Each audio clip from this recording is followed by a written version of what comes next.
Australia, Zaire, Guatemala, France, Israel, Burma, Kuwait, Germany, Bosnia, Singapore, Japan, Somalia. The names of these nations are like names of individual people, people with different personalities, characteristics, and values. Nations are people, and the United Nations is united people on different continents with different social and economic environments to adapt to. We're outwardly unlike each other in many ways, and yet aren't we the same? Within the realm of the United Nations, mankind from every corner of our world comes together and works expertly with the tools of communication, trust, and respect towards the anticipated and consummate solution of peace.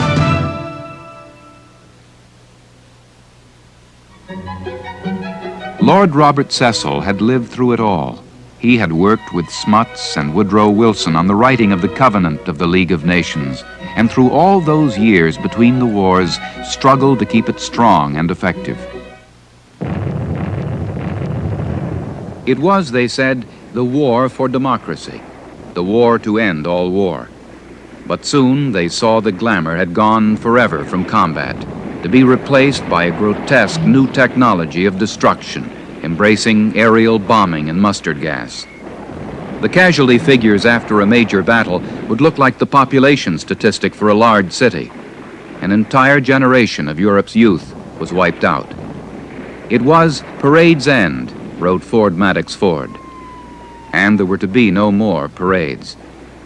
After 4 years of Holocaust and torment, the world was screaming out its revulsion to war. The man of the hour, a leader determined in Augustan idealism to convert armistice into enduring peace, was the President of the United States, Woodrow Wilson. He journeyed through Europe to receive the acclaim of millions. Though European leaders may have suspected his motives, Europe's masses showed him their fervor and prayed that this man from the New World could bring peace. He went to the birthplace of his parents in Manchester, and he made a speech about the League of Nations in Manchester, which was so magnificent that people said it had all the atmosphere of a marvelous service in a great cathedral. And when he'd finished, there was about a minute's silence before they broke into a tumultuous applause which never ended. And Woodrow Wilson went round the continent, alas, not to the devastated areas of France, but he went to Rome, he went to Paris. In Rome, the president of the Senate, after he had addressed the two chambers of their parliament together, said, "Mr. President, you are not only the President of the United States, you are the President of us all." And Woodrow Wilson was the great prophet of the League. And without him, no League could have been made, because he forced it through the peace conference in Paris in 1919. But quite equally, without Robert Cecil, no covenant could have been written. I was one of the secretaries to the commission, and so I'm able to testify that without him, certainly no covenant would have been agreed to. Many cities hoped to be chosen as the capital of the new world of peace, but the honor fell soon to Geneva, where Eric Drummond arrived in the fall of 1920 with a small group of associates to form the nucleus of the first international civil service in world history. And soon the delegates came too, to hold the first meeting of the League Assembly. Cecil was there. Paderewski of Poland.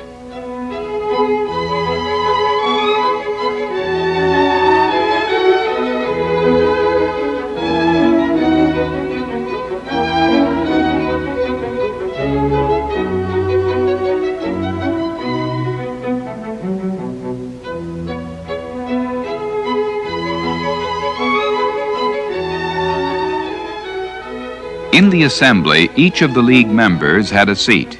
The allies of World War I, the neutral nations, the nations created by the peace treaty. A chosen group of powers comprised the Council of the League, a body which carried the first responsibility for stopping aggressors and keeping the peace.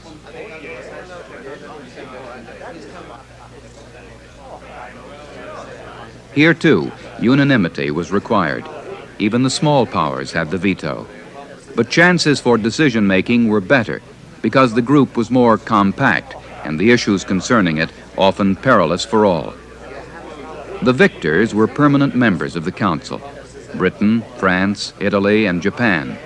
Later, Germany and Russia were also given the prerogative of permanent membership.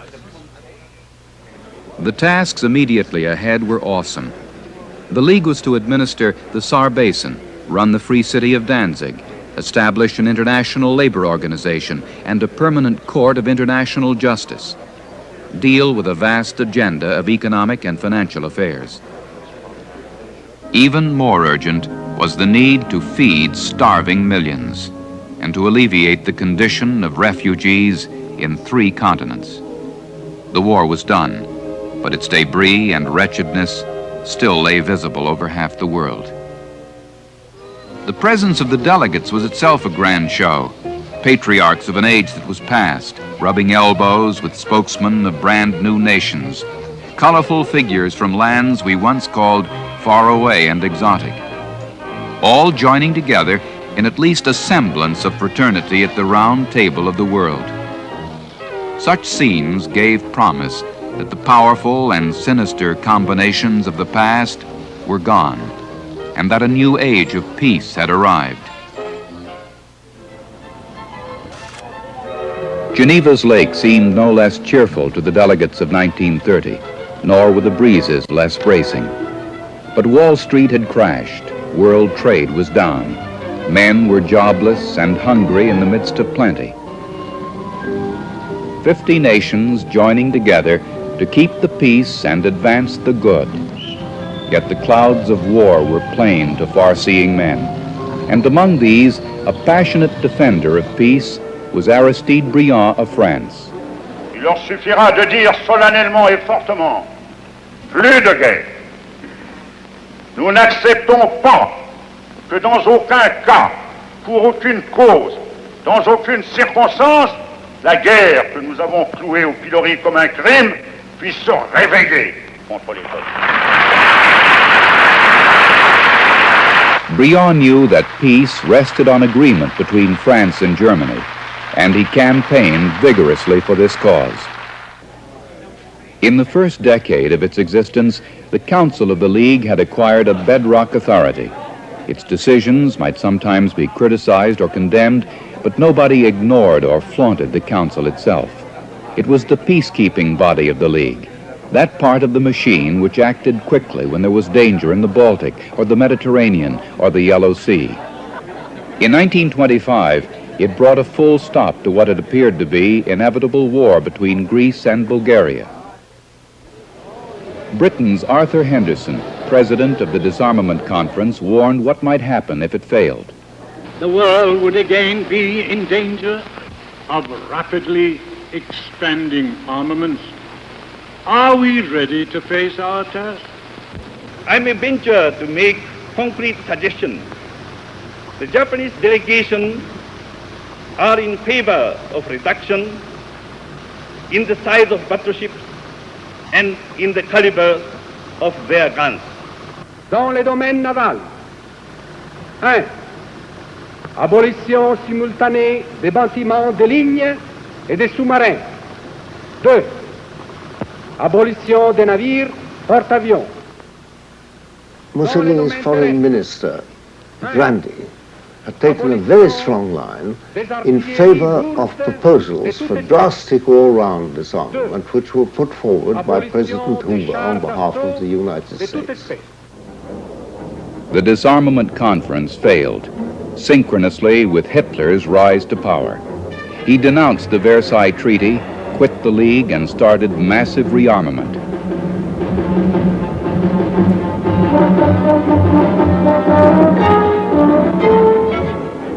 Yet the first direct threat came not from Germany, but Japan.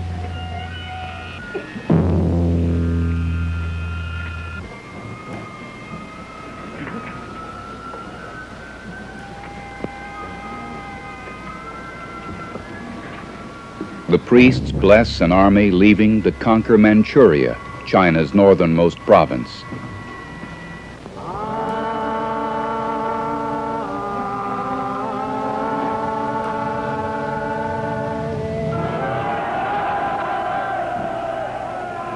Japan's forces seized this territory in 1931, creating there the so-called State of Manchukuo. But now a graver threat was looming from the south. Soffocare la vita del popolo italiano in quel mare che quel mare di Roma, ebbene si sappia che il popolo italiano salterebbe con un solo uomo in piedi.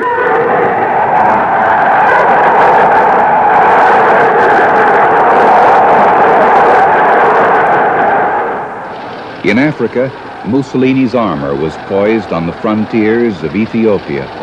His soldiers sworn to wipe out the humiliation of Adwa, where Ethiopian tribesmen had defeated Italy in 1896.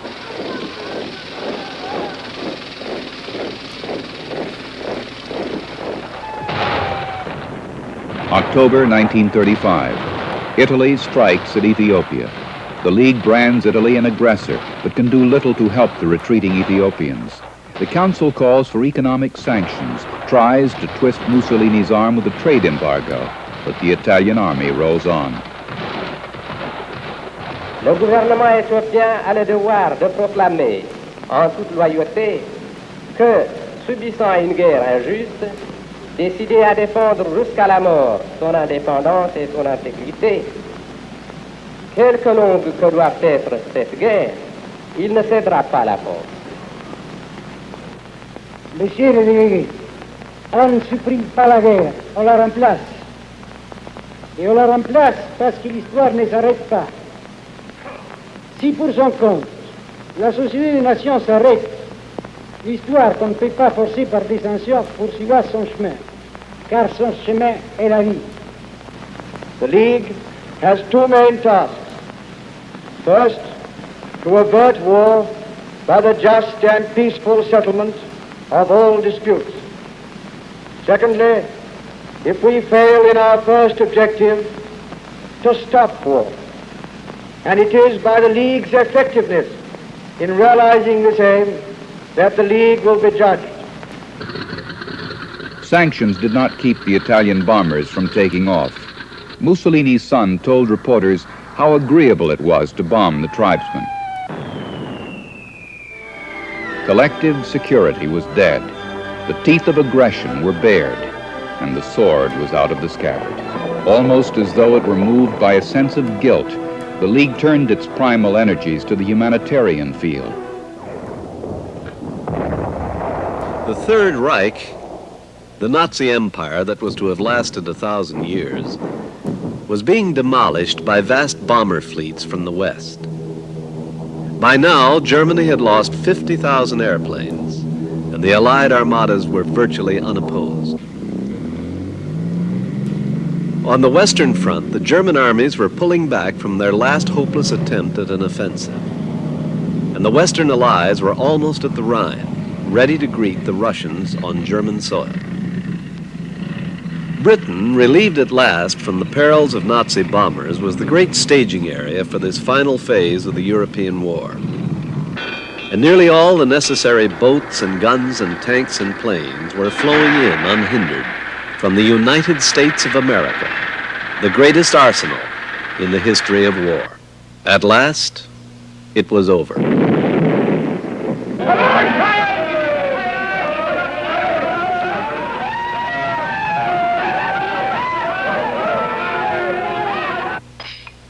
The Axis was smashed.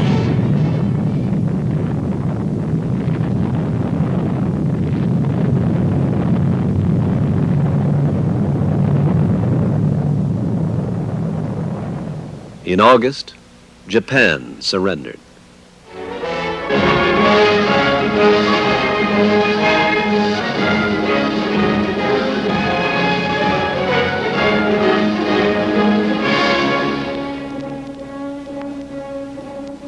$100 million men had been called to the armies in World War II.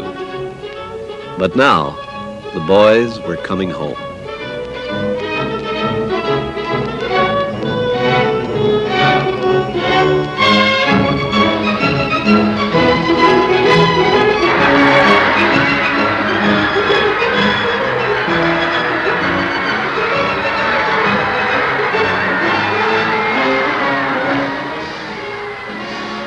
For the second time this century, we gave thanks that the war was over and that the nations would practice war no more.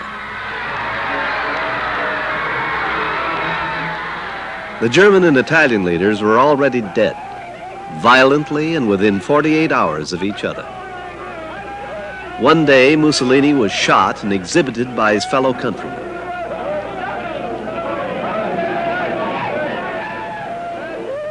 2 days later, Hitler died by his own hand in a Berlin bunker.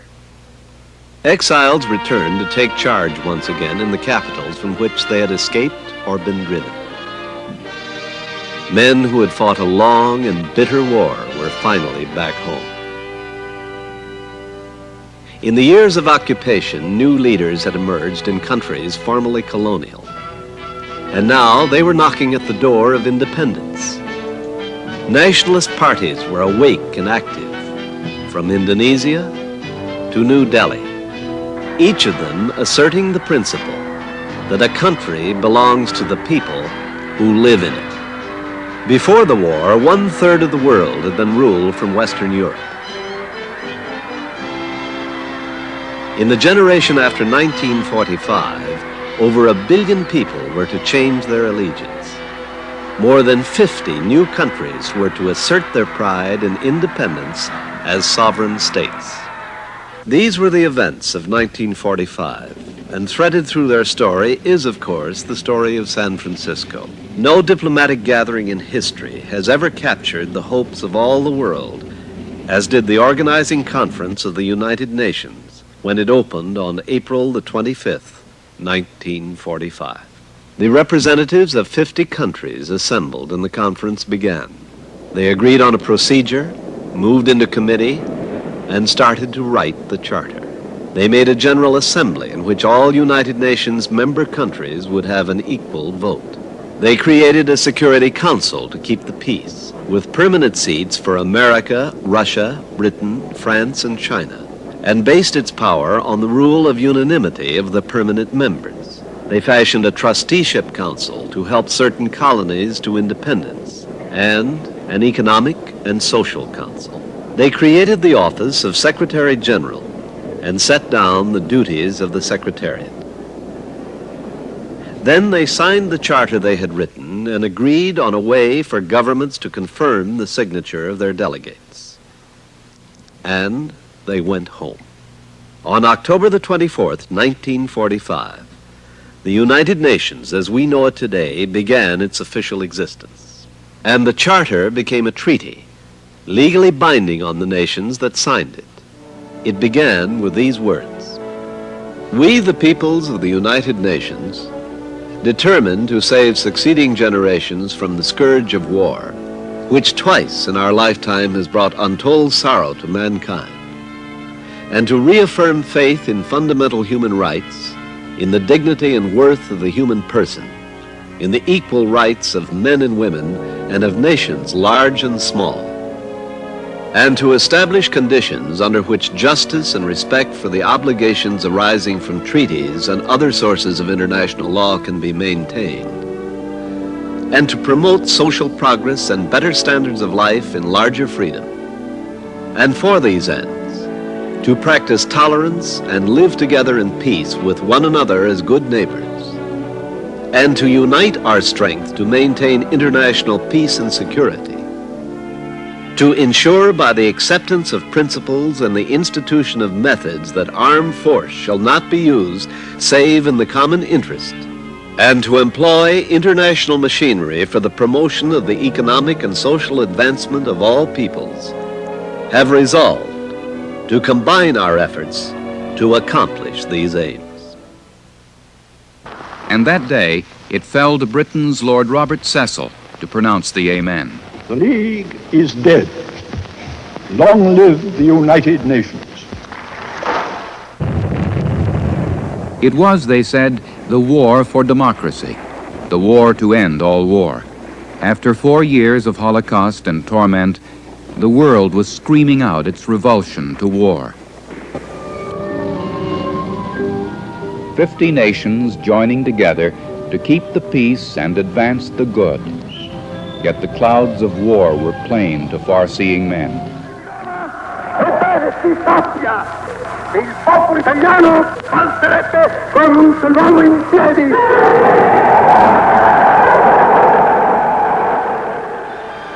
Collective security was dead.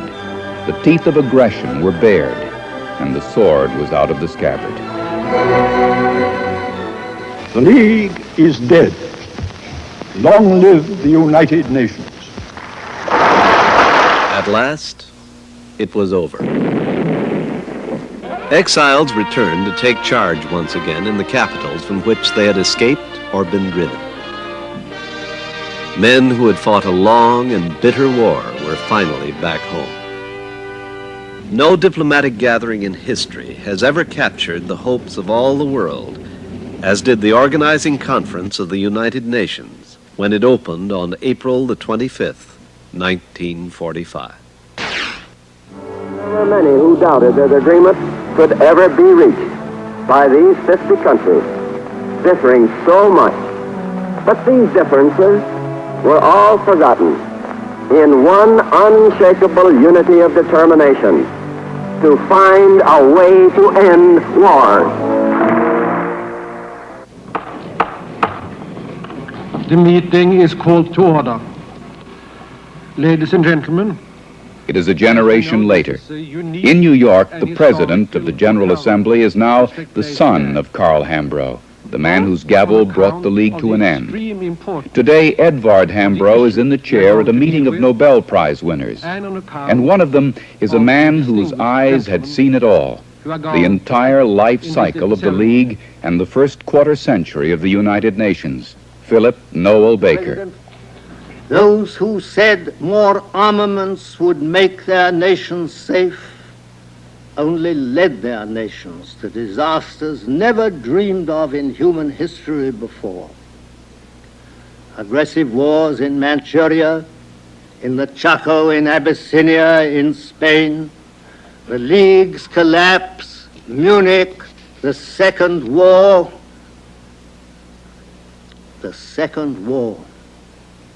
with 17 million soldiers killed in battle, 6 million Jews gassed to death, 6 million Poles massacred by firing squads, more than 50 million human beings who lost their lives, the burning of Hamburg, of Dresden, of Tokyo, scores of thousands of little children who ran around like human torches in those hellish conflagrations till they died.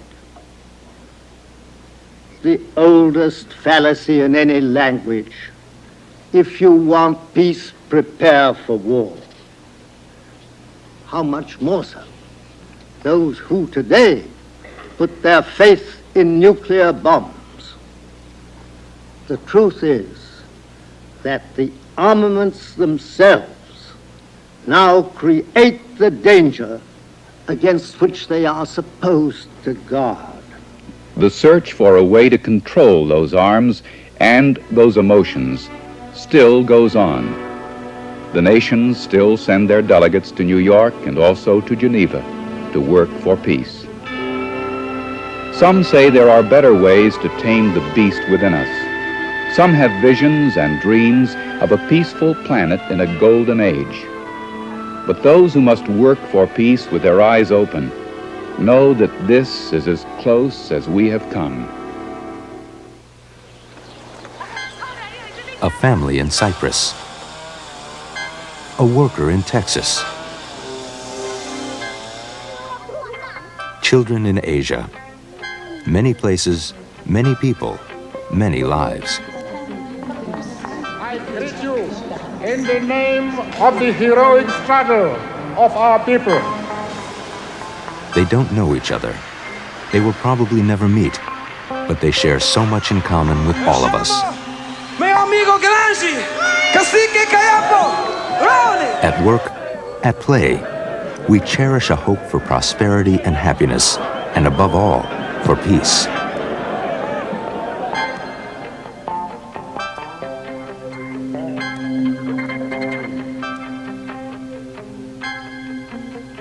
there is a place on our planet, by the East River in New York City, where the pieces of all our destinies fit into place.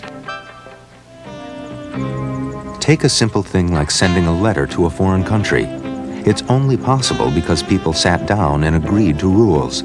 In this, as in so many other aspects of human affairs, nation must talk to nation. This was the spirit that lay behind the founding of the United Nations at the end of the Second World War.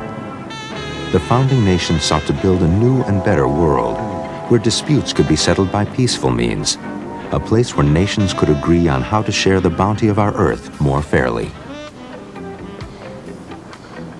To this end, the founders wrote a charter setting out the aims of the United Nations.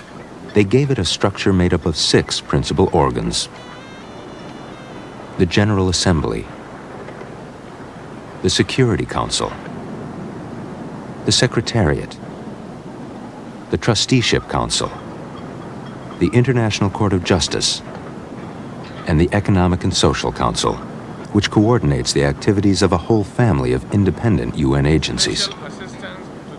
Today, almost all nations on Earth meet in the General Assembly.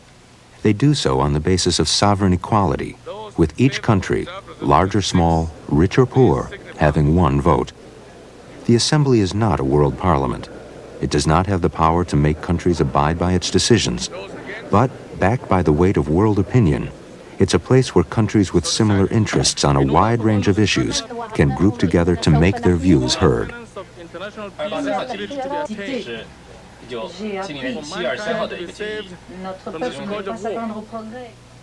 In this hall, thousands of resolutions, treaties, and conventions have been agreed upon. The debates here, the town meeting of the world, have broadened all our horizons and set new standards to be fought for. That no country should remain a colony or be occupied by force. That apartheid is a crime. That human rights are for all, including women and children. And that everyone has a right to development, especially in the poorer parts of the world. This right to economic and social development is linked to all other rights, for development can only be achieved in a climate of justice and equality, and most importantly, peace. Leading the world toward disarmament, therefore, has been one of the major tasks of the Assembly. There are refugees on all continents, tens of millions of them. One of the main reasons for this global tide of refugees is the effect of wars. Keeping the peace is therefore a major responsibility of the UN, and the main job of the Security Council. It has 15 members. 5 of these, China, France, Russia, the United Kingdom, and the United States, have permanent seats and the right of veto. If even one of them votes no, the resolution is defeated. The other 10 members, from the principal regions of the world, are elected by the Assembly for 2-year terms. The Charter gives the Security Council the power to make binding decisions if peace is at stake, and it may even order sanctions, such as blockades or even armed intervention, to halt acts of aggression. In most cases, it has acted with the consent of the parties involved. The aim is to help nations end military conflicts by providing the tools needed to make a ceasefire possible. Most important of these tools, the peacekeeping forces. Soldiers under UN command, they can supervise a truce, help prevent the renewal of fighting, and encourage the return to normal conditions. The blue helmets may be armed with light weapons, which can only be used in self-defense.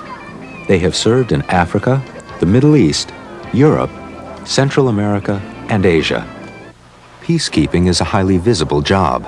Less publicized is peacemaking, the painstaking behind-the-scenes work of quiet diplomacy that seldom makes headlines. The UN seeks to prevent fighting before it breaks out, or to see whether contending parties are ready to end hostilities.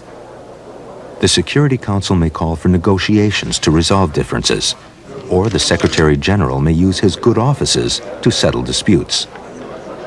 The Secretary General, the main diplomatic figure of the UN, with almost unlimited responsibilities, but very little practical power.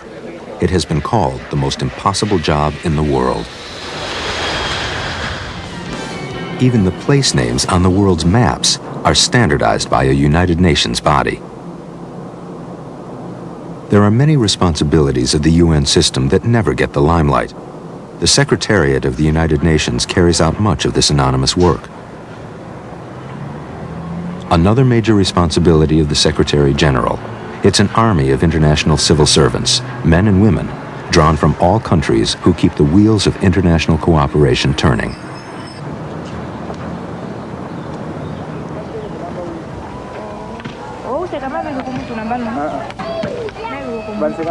The Campero family are Namibians. Almost the whole United Nations system had a part in making it possible for their country to make a peaceful transition to independence and to become a sovereign state. In recognition of this historic event, Jose Campero and his wife decided to name their infant son Nalimanlunkwe, which means Namibia must be free. So it means when he grows up, the name will remind him that he was born when Namibia was still under the colonial regime of South Africa. When the UN was founded, a quarter of mankind was still under colonial rule. The Trusteeship Council is the centerpiece of United Nations efforts that have guided colonial territories to independence. Along with other UN bodies dealing with decolonization, it has virtually put itself out of business.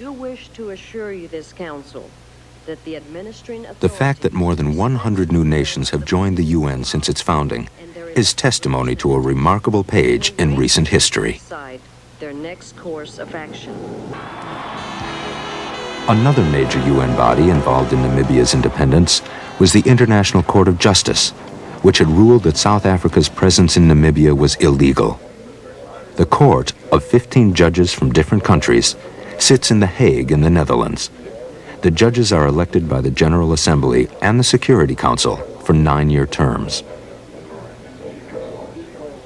Countries may agree in advance to accept the court's jurisdiction and bring legal disputes before it. The court embodies the hope of the founders that conflicts can be settled on the basis of international law. There are few human activities that are not reflected in the work of the United Nations.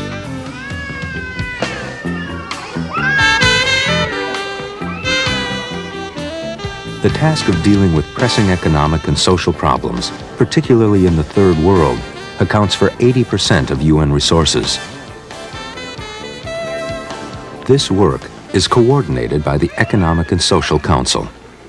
The Council supervises the specialized agencies and other programs, which taken together are known as the UN family. Many, like UNICEF, the UN Children's Fund, and WHO, the World Health Organization, are household names. Others are less well known, but are equally important in their own spheres. Their common aim is to fight poverty, hunger, disease, and ignorance by encouraging international cooperation and to assist poor countries by helping them to stand on their own feet.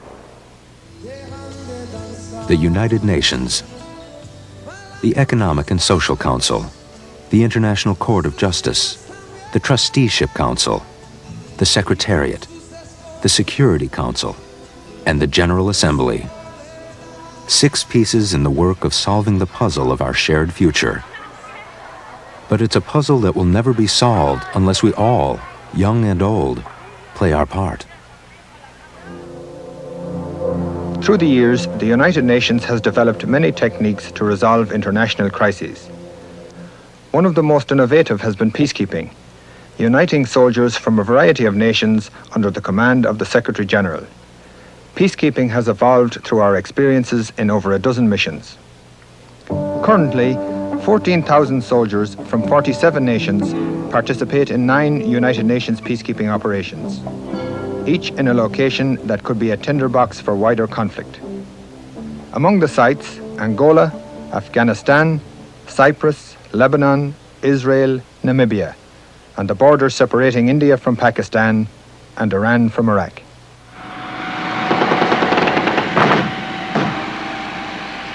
Iran and Iraq fought a catastrophic and costly war for almost 8 years, until in 1988 the United Nations arranged a ceasefire. As part of the terms of the agreement, we set up an observer mission on the ceasefire lines of both forces. Let me point out that the United Nations does not go anywhere it isn't wanted. Only when both sides agreed to our presence in this volatile region did we start our mission. The Secretary-General, whose determination was instrumental in achieving a ceasefire, was also responsible for the implementation and direction of the new operation.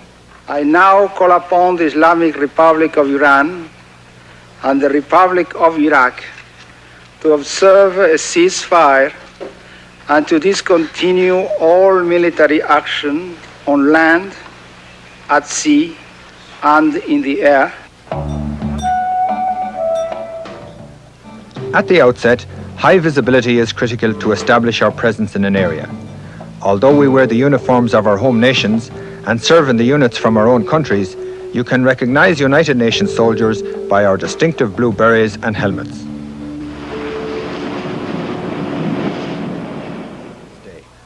In fact, it is the only operation in which Soviet and American officers serve side by side.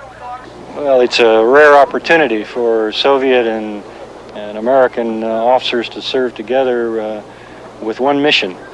And there are only a couple of places in the world where this is currently possible, this being one of them.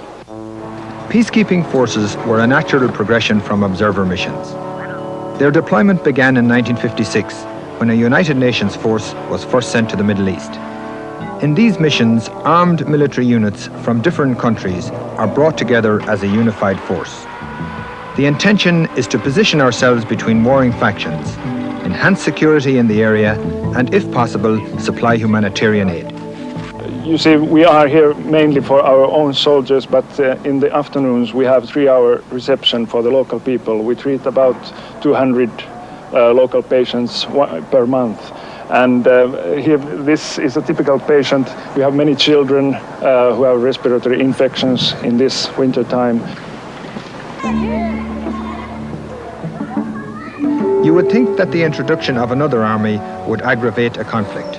It doesn't, because a plan is worked out between both sides before the Secretary-General sends in United Nations troops. Since 1964, peacekeepers have patrolled Cyprus. In 1974, the United Nations force established the Green Line, a buffer zone separating the rival Greek and Turkish communities. Where we are in the moment is the Ofgos riverbed.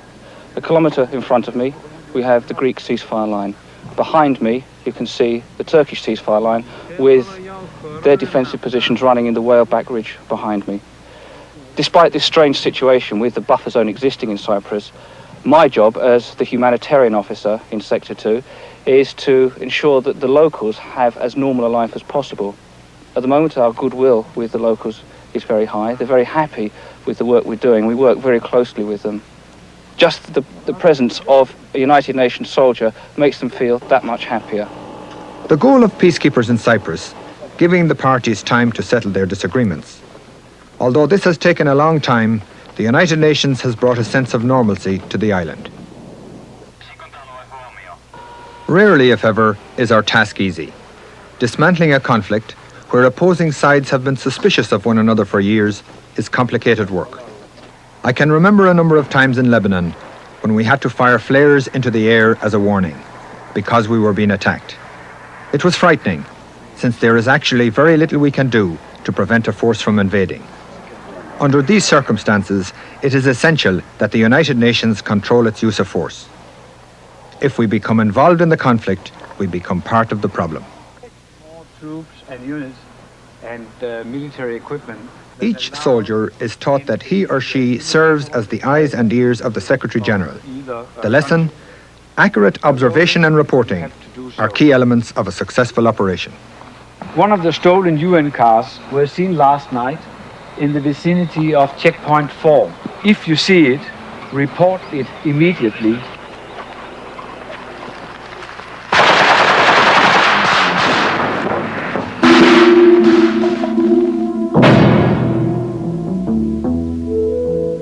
When you you accept this challenge, you also accept the risk. A Fijian checkpoint near Tyre in Lebanon. The driver tried to force his way through the checkpoint. We stopped it there, right there where the sentries are. And a couple of seconds later, it just blew up.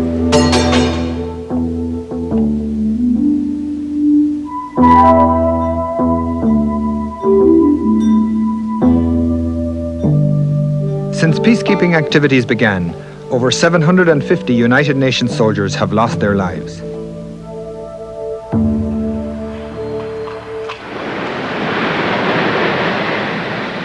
On this day, a contingent of my own countrymen returned home from Lebanon.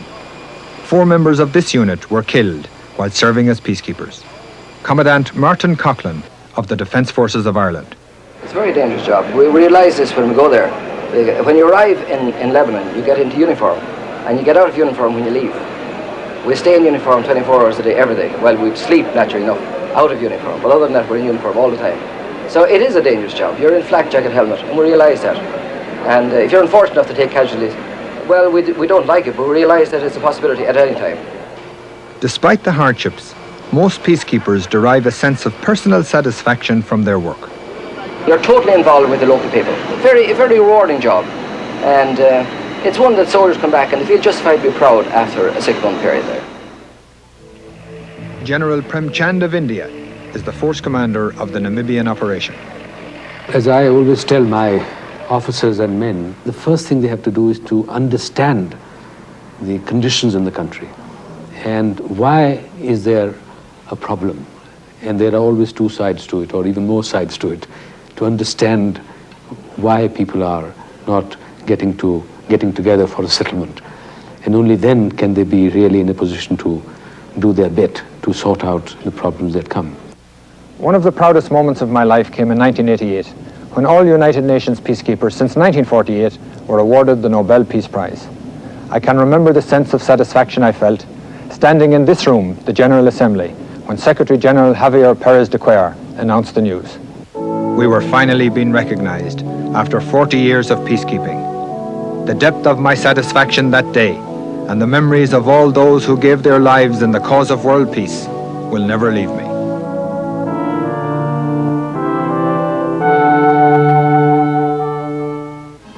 Our planet Earth, seen from far away, is a bit like a spaceship hurtling around the sun with only a thin skin of atmosphere to protect it.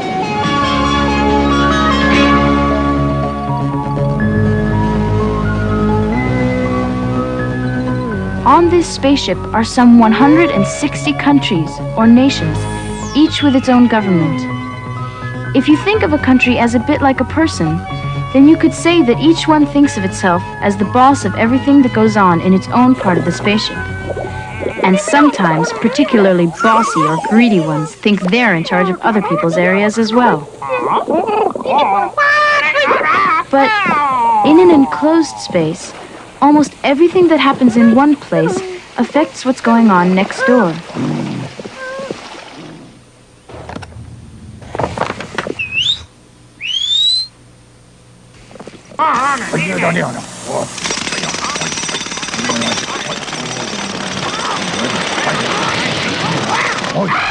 In people, greediness and a lack of consideration for others can lead to quarrels. In countries, they can lead to war. One of the most striking things about our planet, something that a visitor from outer space would notice at once, is the huge difference between the way people in rich countries live and the way people have to live in poor countries. Now, people in rich countries are not cleverer or harder working than people in poor countries. Nor is it just a question of luck. Nations don't agree about why things are this way, but they do agree that it's unfair. It can't go on forever. Something has got to be done about it. So the UN's other most important job is to help make things fairer on our planet.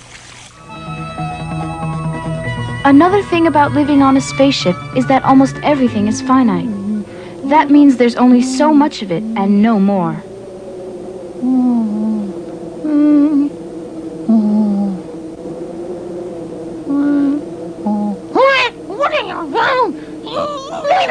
could easily run out of some very important things soon, and in some places we're getting very overcrowded. Also, we could pollute our planet so badly that one day we'll wake up and it won't be fit to live on. We've got enough bombs on board to blow the Earth to smithereens, and the money spent on bombs could build millions of hospitals and schools.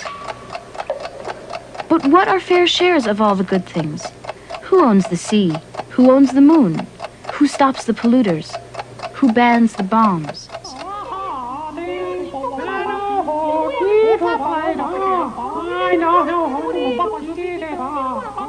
If the UN succeeds in making things fairer, then its other job, keeping the peace, will be easier because there won't be so much to quarrel about.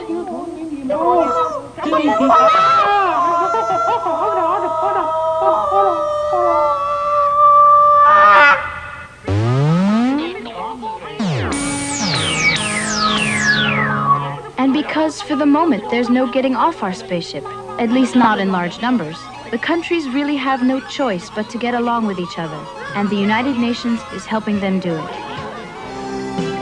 It is the hope of people, the aspirations of leaders, the quest of nations. It is the celebration of the United Nations.